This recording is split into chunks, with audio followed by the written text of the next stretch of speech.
টি-20 বিশ্বকাপ শুধু ব্যাটসম্যানদের খেলায় নয়, ক্রিকেটের এই সংক্ষিপ্ত ফরম্যাটে মুগ্ধ ছড়ান বোলাররাও। বোলারদের দাপটে যে কোনো সময় ম্যাচের ছবি পাল্টে যেতে পারে যে কোনো মুহূর্তে। টি-20 বিশ্বকাপে গত ৮ আসরে বল হাতে মুগ্ধ ছড়িয়েছেন অনেক বোলার, যাদের দুর্দান্ত বোলিং ফিগারের জন্য ম্যাচ জিতেছেন দল।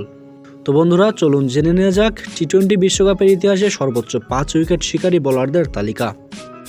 টি-20 বিশ্বকাপের শীর্ষ 5 উইকেট শিকারীদের মধ্যে 5 নম্বরে রয়েছেন আজন্তা মেন্ডিস, যিনি খেলেছেন শ্রীলঙ্কা দলের হয়ে। শ্রীলঙ্কার এই সাবেক স্পিনার তার বোলিং দিয়ে মুগ্ধতা ছড়িয়েছেন বিশ্বকাপের মতো বড় মঞ্চে। মাত্র 35 ম্যাচ খেলে 35 উইকেট রয়েছে মেন্ডিসের নামের পাশে। তালিকায় চতুর্থ স্থানে রয়েছেন পাকিস্তানের সাবেক ক্রিকেটার সাইদ আজমল। 23 ম্যাচে 23 ইনিংসে আজমল নিয়েছেন 36 উইকেট।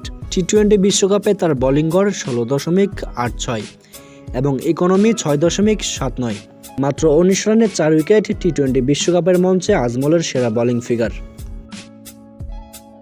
টি-20 বিশ্বকাপের ইতিহাসে তৃতীয় সর্বোচ্চ উইকেট শিকারীর তালিকায় রয়েছেন লাসিথ মালিঙ্গা।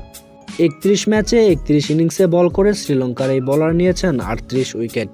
তার বোলিং গড় 20.07 এবং ইকোনমি রেট 7.43।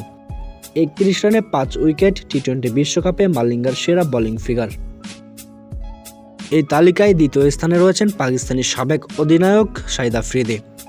38 ম্যাচে 38 ইনিংস বল করে 39টি উইকেট শিকার করেছেন আফ্রিদি।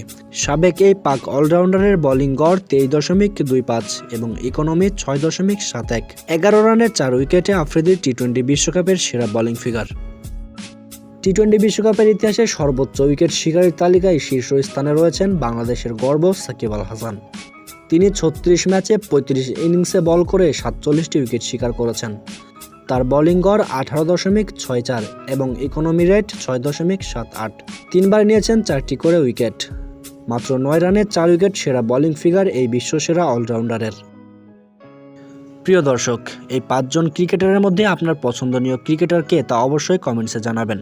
আর ভিডিওটি ভালো লাগলে অবশ্যই লাইক এবং শেয়ার করতে ভুলবেন না।